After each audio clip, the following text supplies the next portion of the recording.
Dandavat Pranam, Namaste. All glories to Vishnupad, Srila Bhakti Nirmalacharya Maharaj Ki Jai. All glories to Vishnupad, Srila Bhakti Rakshak Shiradev Goswami Maharaj Ki Jai. All glories to Vishnupad, Srila Isi Bhaktivedanta Swami Prabhupada Ki Jai. Śrīmad-Bhāgavatam Ki Jai. Om Namo Bhagavate Vasudevaya.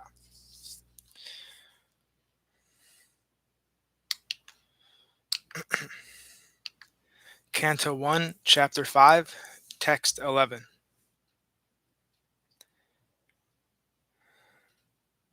Tadvagvishargo janarthaga viplavo yasmin pratishlokam abhadhavatyapi namanyanantasya yaso nikantiyat shrivanti gayanti grinhanti sadbaha. On the other hand, that literature which is full of descriptions of the transcendental glories of the name, fame, forms, pastimes, etc., of the unlimited Supreme Lord, is a different creation, full of transcendental words directed toward bringing about such a revolution in the impious lives of the world's misdirected civilization. Such transcendental literatures, even though imperfectly composed, are heard, sung, and accepted by purified men who are thoroughly honest. Purport. It is a qualification of the great thinkers to pick up the best even from the worst. It is said that the intelligent man should pick up nectar from a stock of poison, should accept gold even from a filthy place, should accept a good and qualified wife even from an obscure family, and should accept a good lesson even from a man or from a teacher who comes from the untouchables. These are some of the ethical instructions for everyone, in every place, without exception. But a saint is far above the level of an ordinary man. He is always absorbed in glorifying the Supreme Lord, because by broadcasting the holy name and fame of the Supreme Lord, the polluted atmosphere of the world will change, and as a result of propagating the transcendental literatures like Śrīmad-Bhāgavatam, people will become sane in their transactions. While preparing this commentation on this particular stanza of Śrīmad-Bhāgavatam, we have a crisis before us. Our neighboring friend, China, attacked the border of India with a militaristic spirit. We have practically no business in the political field, yet we see that previously there were both China and India, and they both lived peacefully for centuries without ill feeling. The reason is that they lived those days in an atmosphere of God consciousness, and every country over the surface of the world was God-fearing, pure-hearted, and simple, and there is no question of political diplomacy. There is no cause of quarrel between two countries like China and India over land which is not very suitable for habitation, and certainly there is no cause for fighting on this issue. But due to the age of quarrel, Kali, which we have discussed, there is always a chance of quarrel on slight provocation. This is due not to the issue in question, but to the polluted atmosphere of this age. Systematically, there is propaganda by a section of people to stop glorification of the name and fame of the Supreme Lord. Therefore, there is a great need for disseminating the message of Śrīmad-Bhāgavatam all over the world. It is the duty of every responsible Indian to broadcast the transcendental message of Śrīmad-Bhāgavatam throughout the world, to do all the supermost good, as well as to bring about the desired peace in the world. Because India has failed in her duty by neglecting this responsible work, there is so much quarrel and trouble all over the world. We are confident that if the transcendental message of Śrīmad-Bhāgavatam is received only by the leading men of the world, certainly there would be a change of heart, and naturally the people in general will follow them. The mass of people in general are tools in the hands of the modern politicians and leaders of the people. If there is a change of heart of the leaders only, certainly there will be a radical change in the atmosphere of the world. We know that our honest attempt to present this great literature conveying transcendental messages for reviving the God consciousness of people in general and re-spiritualizing the world's atmosphere, is fraught with many difficulties. Our presenting this matter in an adequate language, especially a foreign language, will certainly fail, and there will be so many literary discrepancies, despite our honest attempt to present it in the proper way. But we are sure that with all our faults in this connection, the seriousness of the subject matter will be taken into consideration, and the leaders of society will still accept this due to its being an honest attempt to glorify the Almighty God. When there is fire in a house, the inmates of the house go out and get help from the neighbors who may be foreigners, and yet without knowing the language, the victims of the fire express themselves, and the neighbors understand the need, even though not expressed in the same language. The same spirit of cooperation is needed to broadcast this transcendental message of Śrīmad-Bhāgavatam throughout the polluted atmosphere of the world.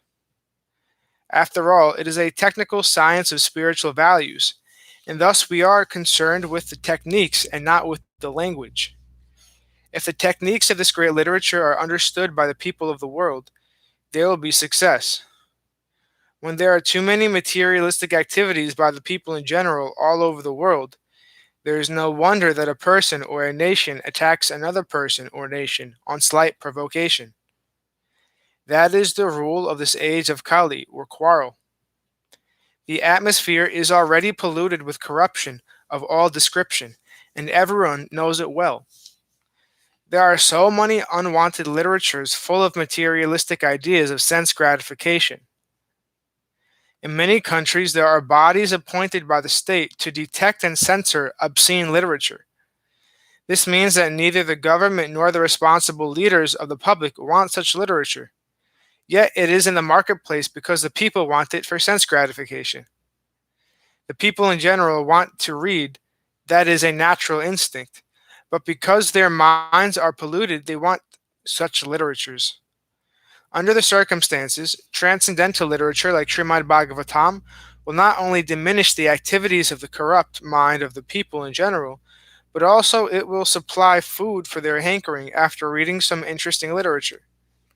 In the beginning, they may not like it because of one suffering from jaundice is reluctant to take sugar candy, but we should know that sugar candy is the only remedy for jaundice. Similarly, let there be systematic propaganda for popularizing reading of Bhagavad Gita and Bhagavatam, which will act like sugar candy for the jaundice-like condition of sense gratification. When men have a taste for this literature, the other literatures which are catering poison to society will then automatically cease. We are sure, therefore, that everyone in human society will welcome Śrīmad-Bhāgavatam, even though it is now presented with so many faults, for it is recommended by Sri Nārada, who has very kindly appeared in this chapter. Text 12. Naishkamyam apya uchutta bhava varjitam nasobhate jnanam alam niranjanam kuta punas shastvad abhadram chavar kuta punas shastvad abhadram ishvare nacharpitam karma yadhapi akaram. Knowledge of self-realization, even though free from all material affinity, does not look well if devoid of a conception of the infallible God. What then is the use of fruitive activities which are naturally painful from the very beginning and transient by nature, if they are not utilized for the devotional service of the Lord? Purport. As referred to above, not only ordinary literatures devoid of transcendental glorification of the Lord are condemned, but also Vedic literatures and speculation on the subject of impersonal Brahman when they are devoid of devotional service.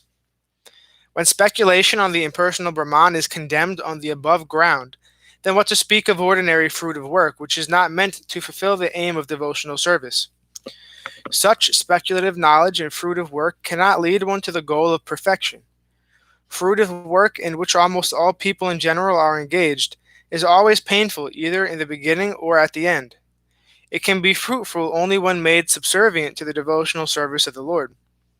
In Bhagavad Gita, it also is confirmed that the result of such fruitive work may be offered for the service of the Lord.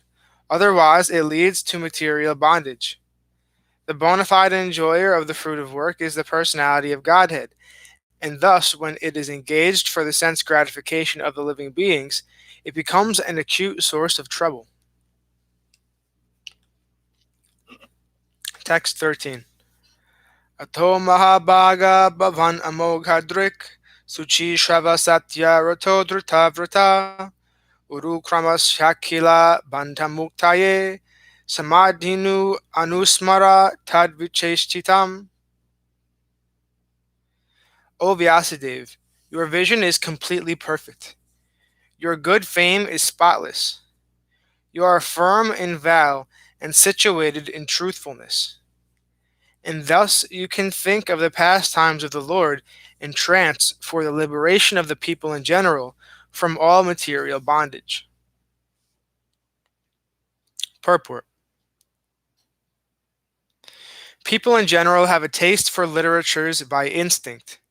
They want to hear and read from the authorities something about the unknown, but their taste is exploited by unfortunate literatures which are full of subject matter for satisfaction of the material senses. Such literatures which are full of subject matter, such literatures contain different kinds of mundane poems and philosophical speculations, more or less under the influence of Maya, ending in sense gratification. These literatures, although worthless in the true sense of the term, are variously decorated to attract the attention of the less intelligent men. Thus, the attracted living entities are more and more entangled in material bondage, without hope of liberation for thousands and thousands of generations. Sri Nārada Rishi, being the best amongst the Vaishnavas, is compassionate towards such unfortunate victims of worthless literatures, and thus he advises Sri Vyāsadeva to compose transcendental literature, which is not only attractive but can also actually bring liberation from all kinds of bondage. Srila Vyāsadeva or his representatives are qualified because they are rightly trained to see things in true perspective. Srila Vyāsadeva and his representatives are pure in thought due to their spiritual enlightenment, fixed in their vows due to their devotional service, and determined to deliver the fallen souls rotting in material activities. The fallen souls are very eager to receive novel informations every day, and the transcendentalists like Vyāsadeva or Nārada can supply such eager people in general with unlimited news from the spiritual world. In the Bhagavad Gita, it is said that the material world is only a part of the whole creation, and that this earth is only a fragment of the whole material world. There are thousands and thousands of literary men all over the world, and they have created many, many thousands of literary works for the information of the people in general for thousands and thousands of years. Unfortunately, none of them have brought peace and tranquility on earth. This is due to a spiritual vacuum in those literatures. Therefore, the Vedic literatures, especially the Bhagavad Gita and Śrīmad-Bhāgavatam, are specifically recommended to suffering humanity to bring about the desired effective liberation from the pangs of material civilization, which is eating the vital part of human energy. The Bhagavad Gita is the spoken message of the Lord himself, recorded by Vyāsadeva, and Śrīmad-Bhāgavatam is the transcendental narration of the activities of the same Lord Krishna, which alone can satisfy the hankering desires of the living being for eternal peace and liberation from miseries. Śrīmad-Bhāgavatam, therefore, is meant for all the living beings all over the universe for total liberation from all kinds of material bondage. Such transcendental narrations of the pastimes of the Lord can be described only by liberated souls like Vyāsadeva and his bona fide representatives, who are completely merged in the transcendental loving service of the Lord. Only to such devotees do the pastimes of the Lord and their transcendental nature become automatically manifest by dint of devotional service. No one else can either know or describe the acts of the Lord, even if they speculate on the subject for many, many years. The descriptions of Bhagavatam are so precise and accurate that whatever has been predicted in this great literature about 5,000 years ago is now exactly happening. Therefore, the vision of the author comprehends past, present, and future. Such liberated persons as Vyāsadeva are perfect not only by the power of vision and wisdom, but also in oral reception, in thinking, feeling, and all other sense activities. A liberated person possesses perfect senses, and with perfect senses only can one serve the sense of the proprietor, Rishikesh. Sri Krishna, the personality of Godhead. Śrīmad-Bhāgavatam, therefore, is the perfect description of the all-perfect personality of Godhead by the all-perfect personality, Srila Vyāsadeva, the compiler of the Vedas. Thus ends our reading for today. All glories to Om Vishnupad Srila Bhakti Nirmalacharya Maharaj Ki Jai. All glories to Om Vishnupad Sripad Bhakti Madhava Puri Maharaj Ki Jai. All glories to Arupanuga Guru Varga Ki Jai. All glories to the assembled devotees. All glories to the worldwide devotees. Bhaktivinoda Ki Jai. All glories to Sripad Bhakti Niskam Shanta Maharaj Ki Jai. All glories to Sripad Bhakti Vigyan Muni Maharaj Ki Jai. All glories to Navadvip Dham Ki Jai. Glories to Ekachakra Dham Ki Jai. Glories to Vrindavan Dham Ki Jai. Glories to Giri Govardhan Gupta Govardhan Dham Ki Jai. Sham Kund Radha Kund Ki Jai. Tulsi Devi Ki Jai. Nitai Gaura Hari Hari Bol.